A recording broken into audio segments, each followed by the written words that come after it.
और चलिए अब रुक करेंगे देवभूमि की खबरों का। भाजपा के महासंपर्क अभियान का दूसरा चरण आज से। महासंपर्क अभियान में सभी मंत्रियों की ड्यूटी लगाई गई है। उत्तराखंड की 70 विधानसभा सीटों पर कार्यक्रम का आयोजन किया जा रहा है। दूसरे चरण को लेकर मुख्यमंत्री, मंत्रियों समेत सभी पार्टी पदाधिकारियों की जिम्मेदारी को तय कर दिया गया है और ऐसे में महासंपर्क अभियान की तैयारियां जोरों पर हैं। मंत्रियों की ड्यूटी लगाई गई है। उत्तराखंड की 70 विधानसभा सीटों पर कार्यक्रम का आयोजन किया गया है। आपको बता दें कि दूसरे चरण को लेकर मुख्यमंत्री, मंत्रियों समेत सभी पार्टी पदाधिकारियों की जिम्मेदारियां भी तय कर दी गई हैं। तो महासंपर्क अभियान का दूसरा चरण है आज से और ऐसे में महासंपर्क अभियान से जुड़ी सभी मंत्रियों को यहां पर उनकी रिस्पॉन्सिबिलिटी सौंप दी गई है। उत्तराखंड की जो 70 विधानसभा सीटें हैं उन पर आज कार्यक्रम का आयोजन भी है। और चलिए अब आपको बताते हैं कि किसकी कहां पर तैनाती है। 9 जून सीएम पुष्कर सिंह धामी हरिद्वार में रहने वाले हैं। 11 जून को सीएम पुष्कर सिंह धामी टिहरी में रहने वाले हैं। देहरादून के व्यापारी सम्मेलन में शामिल होंगे। वहीं पिथौरागढ़ में कैबिनेट मंत्री गणेश जोशी मौजूद रहेंगे। वहीं हल्द्वानी में राज्यसभा सांसद नरेश बंसल मौजूद रहेंगे और श्रीनगर की बात करें तो कैबिनेट मंत्री सौरभ बहुगुणा व्यापारी सम्मेलन में शामिल होंगे। तो ये सभी जगह है जहां पर सभी की तैनाती रहने वाली है। और आपको और जानकारी देते हैं, 24 के लिए भाजपा का जो महासंपर्क अभियान होने वाला है, आपको बताएं अभियान के लिए 70 विधानसभा में सम्मेलन होंगे। 70 वरिष्ठ पदाधिकारी और पूर्व दायित्व अधिकारियों को जिम्मेदारियां दी गई हैं। 5 लोकसभा में होने वाली रैलियों के लिए मंत्रियों को ये जिम्मेदारियां दी गई और ऐसे में अल्मोड़ा की रैली की जिम्मेदारी कैबिनेट मंत्री सौरभ बहुगुणा को मिली है। रेखा आर्य को नैनीताल में रैली की जिम्मेदारी सौंपी गई है। वहीं धन सिंह रावत पौड़ी के सम्मेलन को देखने वाले हैं। हरिद्वार की बात करें तो सुबोध उनियाल यहां पर तैनात किए गए हैं। टिहरी के लिए प्रेमचंद अग्रवाल को बड़ी जिम्मेदारी यहां पर दी गई। तो ये तमाम जगह तमाम मंत्री अलग अलग जगह तैनाती, अलग अलग रिस्पॉन्सिबिलिटीज यहां पर सौंपी गई हैं। देखिए हमारा दूसरा चरण 5 से 10 तारीख के बीच का है और 5 से 10 तारीख को 2 विषयों को लेकर हम समाज में जा रहे हैं। पहला, हमारे वरिष्ठ कार्यकर्ताओं का हम लोग प्रत्येक विधानसभा में उनका सम्मेलन करेंगे। इसमें हमने वर्तमान दायित्वधारियों से पहले पार्टी के किसी भी पद पर कार्यकर्ता रहा हो, उनका एक संयुक्त सम्मेलन विधानसभा स्तर पर होगा। हमने प्रदेश के जो प्रमुख पदाधिकारी, सांसद हैं, मंत्रीगणों को सम्मेलन उनका कार्यक्रम तय निर्धारित किया है, तो वो सब कार्यक्रम में जाएंगे। तो 5 से 10 तक होगा। उसकी तिथियाँ आ चुकी हैं जिला स्तर से और हर जगह की विधिवत रूप से प्रेस विज्ञप्ति के माध्यम से। और मसूरी से खबर, लापरवाही और भ्रष्टाचार के खिलाफ पूर्व मुख्यमंत्री हरीश रावत का सत्याग्रह होने वाला है। आज सुबह 11 बजे कांग्रेस कार्यकर्ताओं के साथ धरना प्रदर्शन करेंगे। मसूरी मॉल रोड के पुनर्निर्माण और सौंदर्यीकरण को लेकर यह सत्याग्रह होने वाला है। निर्माण कार्य में लापरवाही और भ्रष्टाचार का आरोप लगाते हुए ये प्रदर्शन किया जा रहा है। आपको बता दें, भ्रष्टाचार के खिलाफ हरीश रावत मसूरी के गांधी चौक पर ये प्रदर्शन करने वाले हैं। मसूरी पर्यटन सीजन में व्यवस्थाओं को लेकर सरकार का यहां पर घेराव करेंगे और उसी को लेकर यहां पर ये सत्याग्रह करने वाले हैं।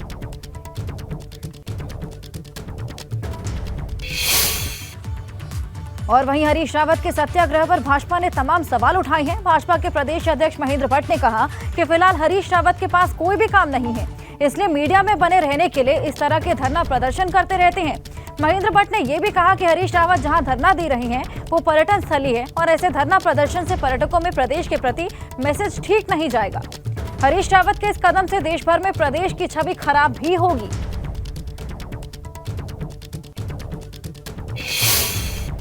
हरीश रावत जी पे कोई काम बचा नहीं है। अब वो मसूरी के जो यात्री पूरे देश विश्व से आ रहे हैं उसको प्रभावित करने का काम कर रहे हैं। जोशीमठ के लिए उन्होंने यही किया और मैं आग्रह भी करूंगा, क्योंकि बहुत वरिष्ठ नेता हैं, इस समय जो टूरिस्ट उत्तराखंड के अंदर आ रहे हैं, इस प्रकार के कार्यक्रम जिससे वो वहाँ का व्यापार प्रभावित हो, ऐसे कार्यक्रमों से कम वरिष्ठ नेताओं को बचना चाहिए। और हमारे सहयोगी सुनील सोनकर हमारे साथ जुड़ेंगे, उनसे और जानकारी लेंगे। सुनील, जहां पर ये प्रदर्शन होना है, कुछ ही देर में प्रदर्शन होने वाला है, तो क्या लोगों ने एकजुट होना शुरू कर दिया है वहां पर?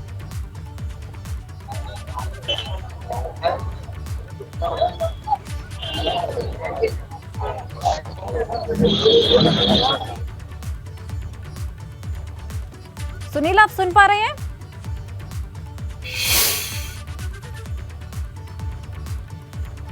तो आपने देखा किस तरीके से भाजपा ने हरीश रावत के सत्याग्रह पर सवाल उठाए। हरीश रावत यहां पर सत्याग्रह करते हुए नजर आएंगे। 11 बजे ये सत्याग्रह होने वाला है लापरवाही को लेकर और साथ ही भ्रष्टाचार के खिलाफ मसूरी के गांधी चौक पर यह प्रदर्शन होगा। और ऐसे में आपको बता दें कि तमाम तरह के आरोप यहां पर लगाए गए हैं। मसूरी पर्यटन सीजन में व्यवस्थाओं को लेकर सरकार का घेराव किया जा रहा है, लेकिन वहीं दूसरी तरफ महेंद्र भट्ट का कहना है कि उनके पास फिलहाल कोई काम नहीं है, इसलिए इस तरीके के धरने प्रदर्शन कर रहे हैं।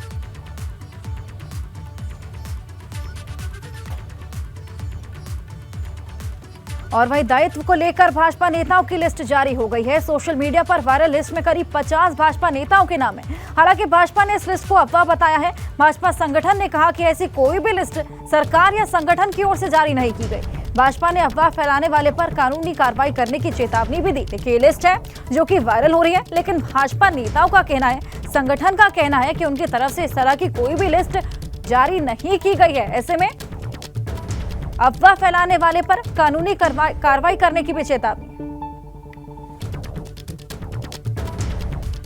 और वहीं बड़कोट में यमुनोत्री पैदल मार्ग खराब हो गया। यमुनोत्री धाम को जोड़ने वाले वैकल्पिक पैदल मार्ग पर भारी कीचड़ देखने को मिला। कीचड़ वहां पर भरा पड़ा था। ऐसे में 2 किलोमीटर तक पैदल मार्ग काफी खतरनाक हो गया। वन विभाग ने यात्रा से पहले वैकल्पिक मार्ग को ठीक करने के लिए कहा था, लेकिन महज 1.5 महीने में मार्ग में गड्ढे बन गए और यहाँ तक कि यहाँ कोई भी हादसा भी हो सकता है। यमुनोत्री जाने वाले यात्रियों को घोड़े खच्चर के साथ वन मार्ग चालू किया गया है। बरसात के मौसम से पहले ही खुल गई थी वन विभाग के वैकल्पिक मार्ग की पोल। देखिए तस्वीरें, किस तरीके से बड़े बड़े गड्ढे यहाँ पर हैं। 2 किलोमीटर तक पैदल मार्ग है, ये काफी खतरनाक हो गया है। देखिए कितने बड़े भीषण गड्ढे यहाँ पर हैं।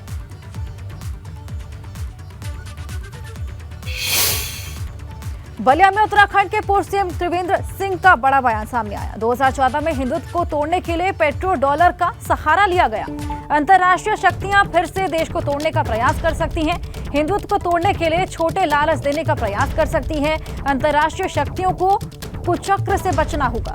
तो ये बड़ा बयान, अंतर्राष्ट्रीय शक्तियां फिर से देश को तोड़ने का प्रयास कर सकती हैं। हिंदुत्व को तोड़ने के लिए छोटे लालच देने का यहाँ पर प्रयास कर सकती हैं।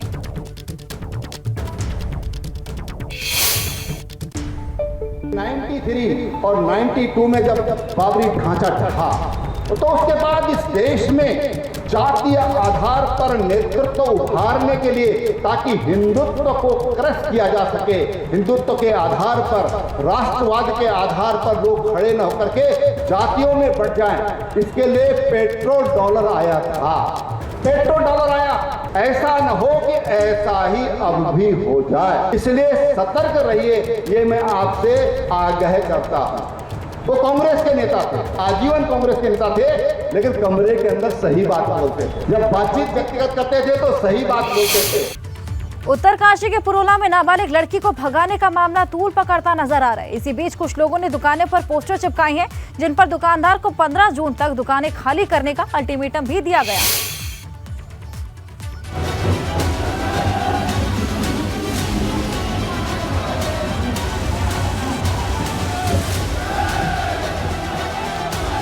उत्तराखंड की शांत वादियों में लव जिहाद का मुद्दा गर्मा रहा है।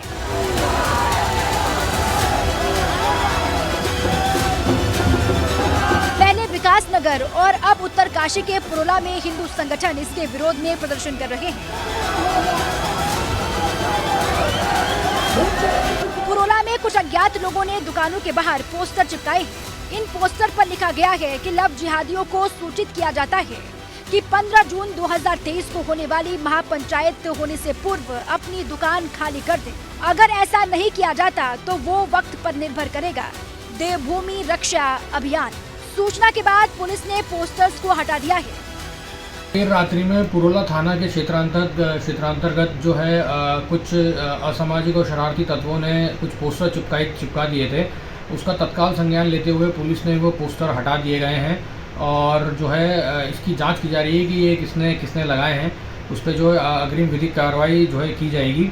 और जो है पुरोला की स्थिति को देखते हुए वहाँ पे पुलिस फोर्स अलर्ट है और जो रात्रि गश्त बढ़ा दी गई है और पुलिस फोर्स भी वहाँ बढ़ा दी गई है और पुलिस फोर्स इसको लेके पूरी तरीके से सतर्क है। अब सवाल ये उठ रहा है कि आखिरकार ये पोस्टर यहाँ लगाए किसने?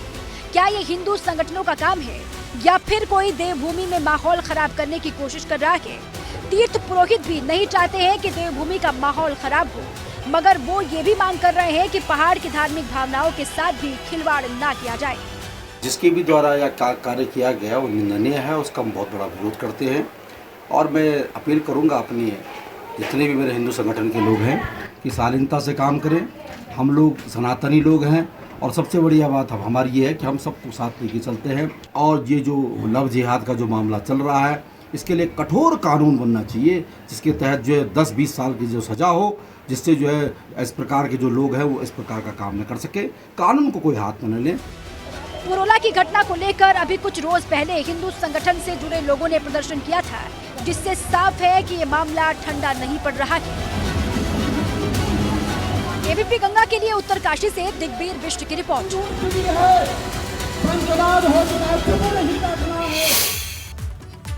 और उधर रुड़की दौरे पर पहुंचे बसपा प्रदेश प्रभारी गया चरण दिनकर ने जिला पंचायत के कामों में गड़बड़ी का आरोप लगाया। बसपा का आरोप है कि जिला पंचायत में अभी तक 100 करोड़ से ज्यादा की वित्तीय गड़बड़ी हो चुकी है, मगर सरकार कोई भी एक्शन नहीं ले रही। अनियमितता का गैर कानूनी कार्यों के लिए ये रिकॉर्ड कायम किया है जिला पंचायत ने। और ये जो देखरेख हुई है सरकार की देखरेख में हुआ, सरकार के इशारे पर हुआ। ये इतना गंभीर प्रकरण जो 60 करोड़ से लेकर के आगे 100 करोड़ तक पहुंच गया, ये जनता की गाढ़ी कमाई का पैसा है। गंगोत्री और यमुनोत्री धाम में यात्रियों की संख्या बढ़ गई है। गंगोत्री धाम में श्रद्धालुओं की संख्या में इजाफा देखा गया है। श्रद्धालुओं को लंबी लाइनें लगानी पड़ रही हैं, लंबी कतारें यहां पर लग रही हैं।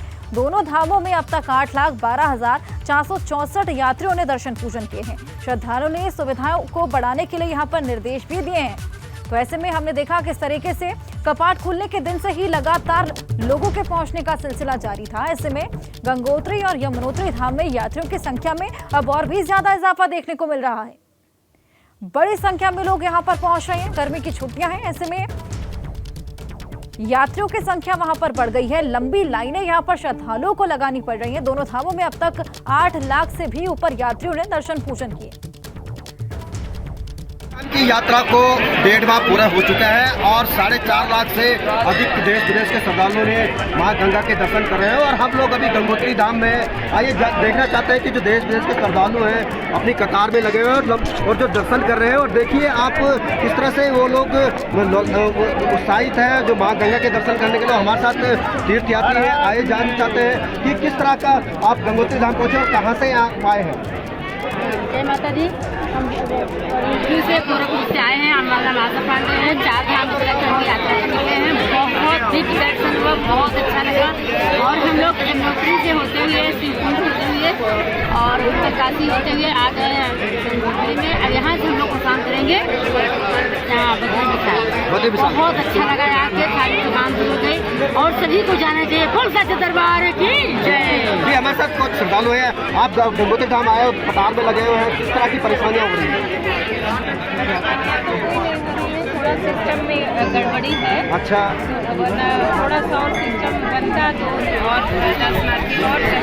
दर्शन और सुविधा। किस तरह का सिस्टम चाह रहे हैं? सिस्टम मतलब लाइन में वहाँ आगे जो लाइन है वो थोड़ी चौड़ी है, इसलिए बीच से लोग लग जा रहे हैं और झगड़े। जी जगह का अभाव को देखते हुए जिस तरह से, हाँ जी निश्चित ही जिस तरह से जो देश विदेश के श्रद्धालु सुबह 4 बजे से अपनी कतार में लग जाते हैं और मां गंगा के दर्शन करने के लिए।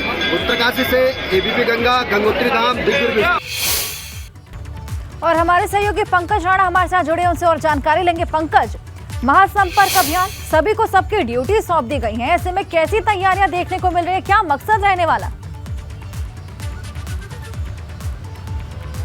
अर्चा देखिए, पूरी तरह से 2024 के लोकसभा चुनावों की तैयारी है। ये भाजपा अब अपने हर कार्यकर्ता के साथ खड़ा होना चाहती है, क्योंकि जो पुराने कार्यकर्ता हैं उनसे नए जो कार्यकर्ता हैं वो मुलाकात करेंगे। पार्टी के ऐसे तमाम वरिष्ठ नेता जो पार्टी संगठन के किसी पद पर रहे हों या सरकार में दायित्वधारी रहे हों या मंत्री रहे हों, उन सभी नेताओं को एकजुट किया जाएगा, उनसे मुलाकात की जाएगी। इसके साथ साथ ही व्यापारी सम्मेलन हर लोकसभा स्तर पर आयोजित किया जा रहा है और ये जो सम्मेलन है इनमें अलग अलग मंत्रियों और संगठन के तमाम नेताओं को जिम्मेदारी जिम्मेदारी दी गई है। ये जो महासंपर्क अभियान है उसका दूसरा चरण शुरू किया गया है। उसमें अलग अलग तरह से तमाम जो नेता हैं, दायित्वधारी हैं, पार्टी के वरिष्ठ पुराने नेता हैं, उनके साथ सम्मेलन आयोजित किए जाएंगे।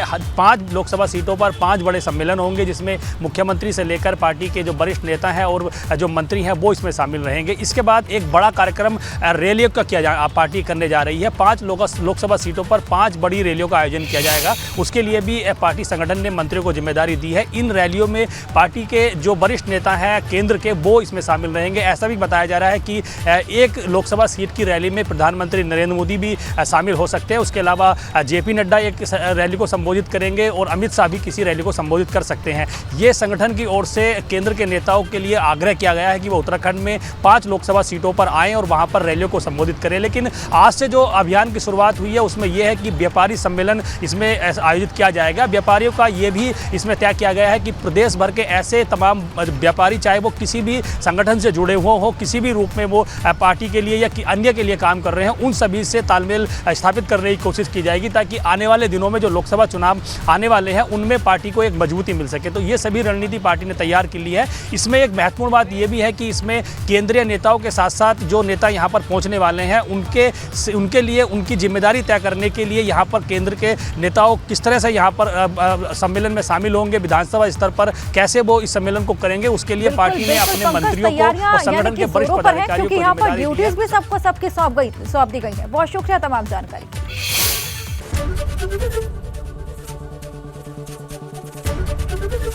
लिए। एबीपी गंगा, खबर आपकी, जुबान आपकी।